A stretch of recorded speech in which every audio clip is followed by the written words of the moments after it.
सुप्रभात, जय हिंद साथियों। अग्निपथ स्कीम का पूरे देश में जबरदस्त विरोध हो रहा है। देश के युवा जैसे ही अग्निपथ स्कीम लागू हुई, केंद्र सरकार व तीनों सेनाओं की ओर से लागू की गई, इसकी आधिकारिक घोषणा की गई, उसके पश्चात पूरे देश के युवा सड़कों के ऊपर उतर आए। 2.5 साल से जो लगातार इंतजार में थे, उन युवाओं को सब्र का बांध टूट रहा है और 2 दिन से जो स्थिति है वो स्थिति पूरे देश के सामने है। इसी बीच पूरे देश में चल रहे विरोध प्रदर्शनों को लेकर केंद्र सरकार ने मिनिस्ट्री ऑफ डिफेंस के माध्यम से एक प्रेस रिलीज जारी की है। इस प्रेस रिलीज में अग्निपथ स्कीम योजना में आयु से संबंधित बात सामने रखी है। साथ साथ देश में इस विरोध प्रदर्शन को देखते हुए केंद्र सरकार सख्ते में भी है। केंद्र सरकार की ओर से प्रेस रिलीज में आयु की गणना को लेकर एक बदलाव किया गया है अग्निपथ स्कीम में। इसके साथ साथ उन्होंने एक अलग बात रखी है जो युवाओं को ध्यान देनी चाहिए। साथ ही मैं आपको बताऊं कि ये प्रेस रिलीज सबसे पहले आपके साथ साझा करता हूं और उसके पश्चात आगामी आपकी क्या रणनीतियां हैं उसके ऊपर भी चर्चा करते हैं। Extensions of age entry age Agnipath scheme, ये प्रेस रिलीज है जिसमें लिखा है कि to the concernment of the Agnipath scheme the entry age for all recruits in the armed forces has been fixed as 70 to 20 years of age.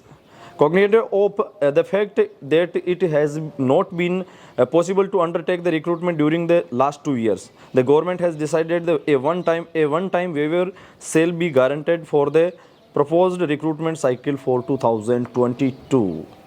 ये जो जानकारी सामने आ रही है, विशेष तौर पे इसमें ये कहा गया है कि अभी इसमें ये सब चीज़ें संभव नहीं थी, लेकिन विगत 2 साल से भर्तियां नहीं हो रही थी, इसलिए इसमें एक बार के लिए युवाओं को 2 साल की छूट प्रदान की जाती है और इसमें एज क्राइटेरिया 17.5 से 21 की जगह 17.5 से 23 साल की जा रही है। विशेष तौर से युवाओं को यहाँ पे ध्यान देने योग्य बात यह है कि पूरे देश में लगातार विरोध प्रदर्शन चल रहे हैं।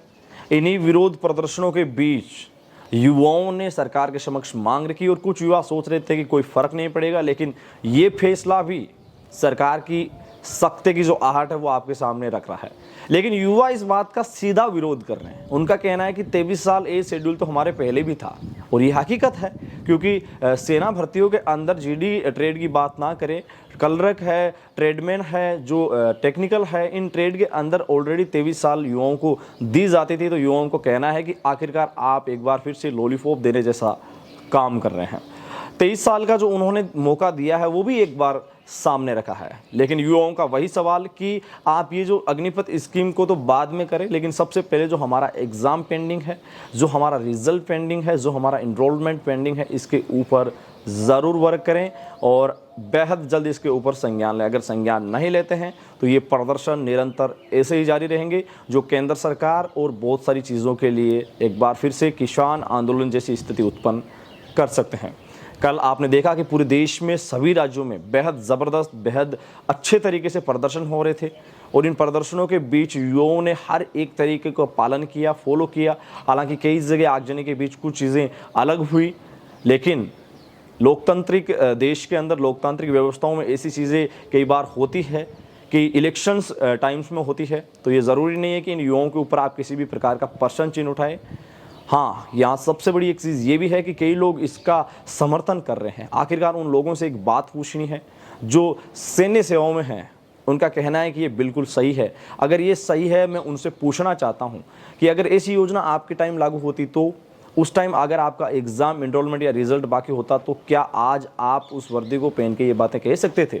ये सबसे बड़ा सवाल, और हर रोज़ ऐसे सवालों की लंबी लंबी लिस्ट है जिसका किसी भी प्रकार का कोई जवाब नहीं है।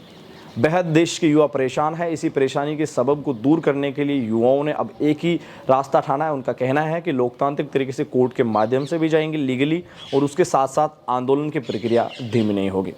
कल राजस्थान के तमाम जिलों के अंदर बहुत ज़बरदस्त प्रदर्शन हुआ, जिस प्रदर्शन में नागौर सांसद अहम भूमिका में थे और उनकी भी आगामी रणनीति भी सामने आई है। हनुमान बेनीवाल के साथ साथ देश के कई ऐसे लोग अब इस आंदोलन में समर्थन में आए हैं।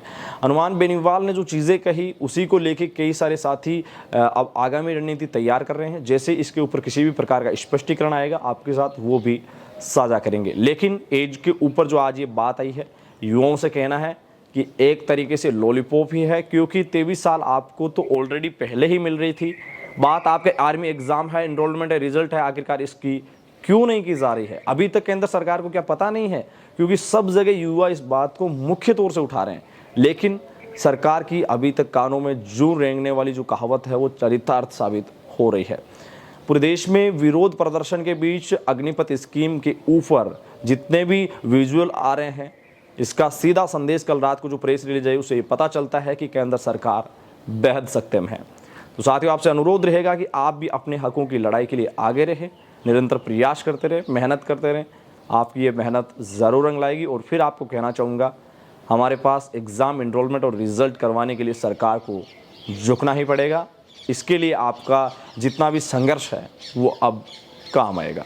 आप देख रहे थे DRME पॉइंट। वीडियो के अंत तक बने रहने के लिए आपका दिल से शुक्रिया। आगामी रणनीतियों को लेकर आपके क्या क्या सुझाव है हमें कमेंट सेक्शन में ज़रूर बताइएगा। अपने मेजबान धनेश को दीजिए इजाज़त। वीडियो के अंत तक बने रहने के लिए पूरे DRME पॉइंट परिवार का दिल से शुक्रिया। मिलेंगे एक और ताज़ा सटीक विश्लेषण और युवाओं के हित से जुड़ी जानकारी की वीडियो के साथ। तब तक के लिए जय हिंद, जय भारत, धन्यवाद।